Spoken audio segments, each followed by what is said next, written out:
Can I tell you something? You're probably undercharging for your private lessons and workshops. And not only is it hurting your career, it's also hurting your students and their practice. When you value your offerings highly, so do your students. Because when people pay, they pay attention. But if you're like most yoga teachers, you find it hard to set rates that align with your worth and expertise. But when you do, you'll feel more appreciated and thus more confident. You'll show up happy to teach your private lessons and workshops, and your students will win as a consequence. I'm Sage Roundtree, and this is Yoga Teacher Confidential. Today, let's explore how to set your rates, where to set them, and what's getting in your way of charging what you should. First off, let's recognize what kind of pricing I'm talking about. You may have no say in what you get paid for classes you teach at a yoga studio, a gym, or a community recreation center. As a yoga studio owner, I know intimately the way the numbers shake out, and let me tell you, yoga studio owners are not rolling in the dough. There's a ton of overhead involved, from rent to utilities to insurance to pricey software, things yoga teachers don't generally need to worry about. And the price on all of these goes up reliably, inevitably, every year. So you may hit a glass ceiling pretty quickly in your per class rate. All the more reason to get into teaching workshops, which often pay on a percentage, or which you can rent space for and promote on your own. Remember, I've done a whole episode on teaching workshops, and I have a free 5-lesson email course you can sign up for in the show notes to learn more. And if you teach or want to teach private lessons or corporate classes, especially outside the studio, you likely then will have more, if not complete, say in where you set your rates. So let's talk about why pricing confidently matters. First, you can always go down on your price, but it's hard to raise your rates more than once a year unless you're getting incredibly busy, and even then, it can feel awkward. If you say you charge $100 per hour and your potential client says, "Oh, is that all? I thought it would be way more," you can't then say, "I mean, $200 per hour." But if you quote high, you can always offer a package deal to bring the per lesson price down, or find some way to extend a discount to make the price in budget for the clients you really want to serve. Just be careful you aren't letting people-pleasing instincts undercut you here. I'd like to share a story about a time I wound up getting paid a lot more than I expected. I tell this story in the free workshop key to my Teaching Yoga to Athletes program. And inside the program, I help students find the right price to keep them feeling excited about showing up. When you're excited to show up, your students can tell. They benefit. If you haven't already signed up for this free on-demand workshop, which gets into pricing in detail, you can enroll right now at sageroundtree.com/athletes, and the link is in the show notes. Here's the story. I had a student come take a workshop with me at the Kripalu Center for Yoga and Health. It was a weekend of yoga for athletes, and this student was delayed at work and late getting out of New York City to come upstate. So knowing he was going to miss the Friday evening session, he asked his assistant to reach out to me and see if he could connect with me at breakfast and pay me for my time to catch up on what he missed. Can you catch the signifiers here? New York, assistant, ready to pay another professional for her time. This very sweet man runs a hedge fund. I didn't charge him for the catch-up. I was happy to do it, and it was great to have him in my workshop.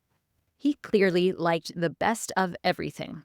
For example, he was training for Ironman triathlons with Joe Friel, the man who literally wrote the Triathletes Training Bible, a coach who only worked with 5 or so private clients at a time. Now, a few months after the workshop, this student emailed me to see whether I ever taught private workshops. His idea was to bring me up to his farmhouse, rent a yoga studio out, and have me teach some athlete-specific yoga for him, his wife, and a couple of friends. Now, I was unsure what to charge for this, so I talked to my husband, and he and I agreed that $2,000 for the weekend would make it worth the trip. Now, at the time, this would have been early 2010, I was charging $100 per hour for private lessons. So I told the student that I wasn't quite sure how I'd bill for the full weekend, but that my private lesson rate was $100, and what did he have in mind? I asked with that $2,000 benchmark at the back of my mind. His reply, well, if I fly you up, then it'll take some time on the train, but I'll get you a car to transfer you from the airport to Grand Central, and I'll meet you there. You're at the farm 2 nights. It's about 48 hours at $100 an hour. How about $5,000 for the weekend? Y'all, this was his quote. What if I had said $2,000? I would have still had a great experience. Ultimately, I taught 4 hours of yoga in a gorgeous studio, and the rest of the time I was entertained, I was fed delicious meals, I got some of the best business advice I'd ever receive, and it still would have been worth it for $2,000. But it was even more worth it for more than double the price because it taught me to let the client decide what they can pay. You want students who value yoga. You need students who value yoga because they will fund your business, your further training, and they will build up your bank account of self-confidence. The more you charge, the more you can give away. Setting sustainable rates allows you to offer free or reduced cost classes to those who need it most. You're not draining yourself to serve. Instead, you're filling your own cup, and then you can share generously. You'll have the flexibility to offer discounts or scholarships when you feel it's appropriate. For example, at both my brick-and-mortar studio, Carberry Yoga, and my virtual studio, Comfort Zone Yoga, I offer a substantial discount, 25%, off trainings for BIPOC folks. I do this because I want more diversity in yoga teachers, and I know a more diverse teacher population means we can bring yoga to more people who would benefit from it. Thus, I offer a reparatory discount to Black, Indigenous, and non-white teachers and a gratitude discount to Indian teachers. Pricing my offerings at a fair market value allows me to extend this discount while still covering my overhead. And as I just told you, overhead is high at yoga studios, even virtual ones. When you price high, you invest in yourself. Higher rates mean you have the revenue to then invest in advanced training, in certifications, or in professional development, all of which improves the value you deliver to students. It becomes a positive spiral. Charging what you're worth creates a feedback loop.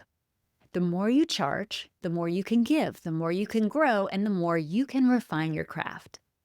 Students see and feel the difference, and they'll value the experience of studying with you even more.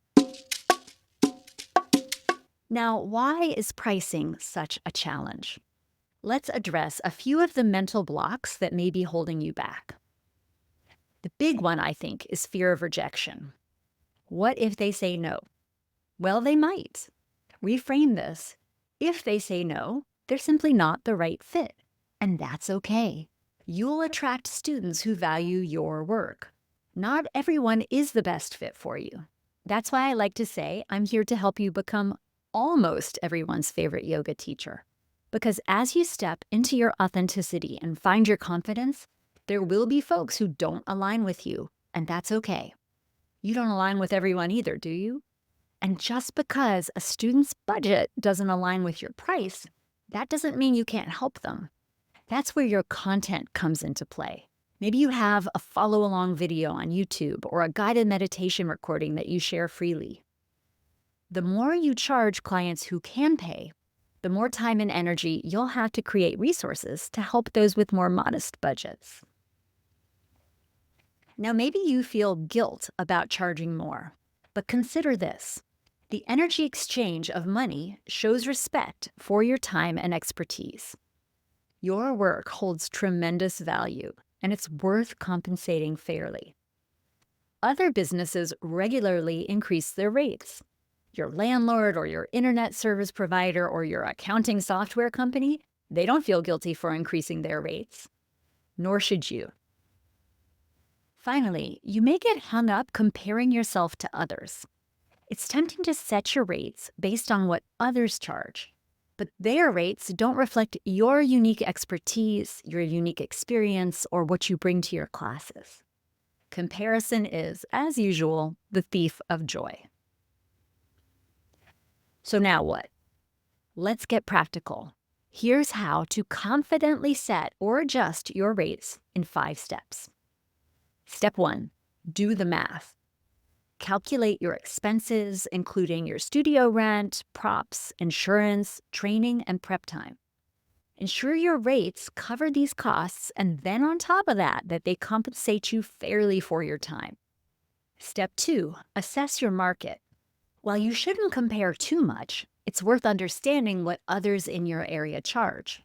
Then price yourself accordingly based on your experience and offerings.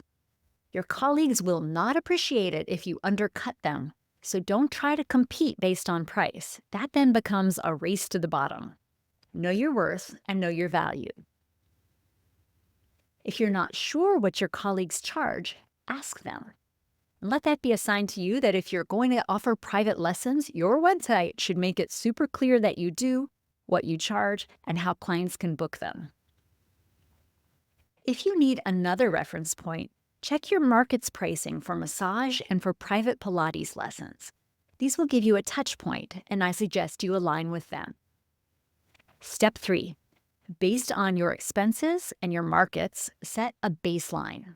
Determine your minimum acceptable rate. Below this, it's not worth your time or your energy to teach. Use this as your anchor point. When you know your minimum, it's easy to decide whether to say yes or no to opportunities that come your way. Step 4, communicate clearly. When raising rates, give your students advance notice. Frame the change as a reflection of the increased value and the increased experience you bring. But don't take too many words to explain yourself. Every time we've raised rates at my studio or the spa I own, my partner and I go through some hand-wringing around what will the clients say. Guess what? They always take it in stride. Cost of living and expertise increases are normal. And remember, you can always grandfather in existing private clients at your old rate if you know that they are already at the limits of their budget. Step 5, practice saying your price. Confidence is key. Practice stating your rates aloud so they feel natural and easy to share when asked. I sometimes say, go as high as you can say with a straight face. Now, some people might think that's silly or that's gross, but the more you charge, the better you'll be as a teacher to the students who value yoga. Are you eager to hear some numbers? Here are a few practicalities and a few numbers, with the caveat that rates in your area may differ considerably. For context, I'm in a mid-sized market and I'm recording this in January 2025. First off, if you're doing a single lesson, you should charge high. Real results come from consistent practice over time, not from a one-off yoga lesson. There are some lessons that are by definition one-off experiences, like teaching yoga for a bridal party or a family reunion, for example. Now, those are fun to teach, and you should charge a pretty penny for them too. For students who could be regulars, quote a high price for a single lesson, and then less for packages. Be sure to put expiration dates on packages and to have a really clearly stated cancellation policy. Encouraging students to buy packages and then pricing them attractively helps your students see the benefits of regular practice quickly.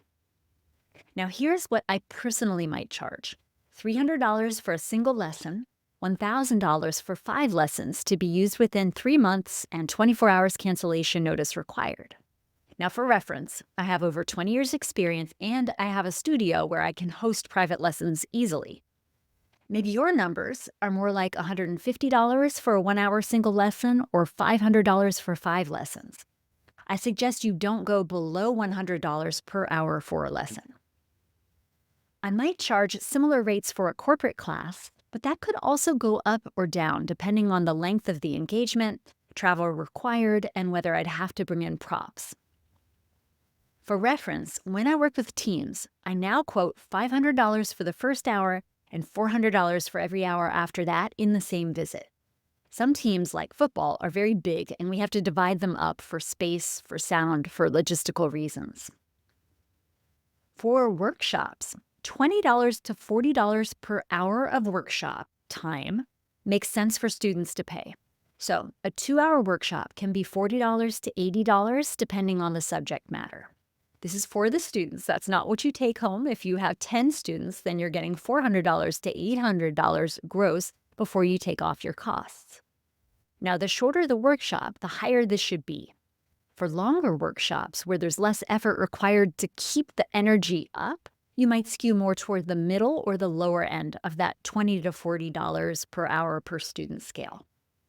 And on the other hand, if you have professional qualifications that expand your scope of practice and thus expand the value you can offer, you might go higher. It all comes down to you.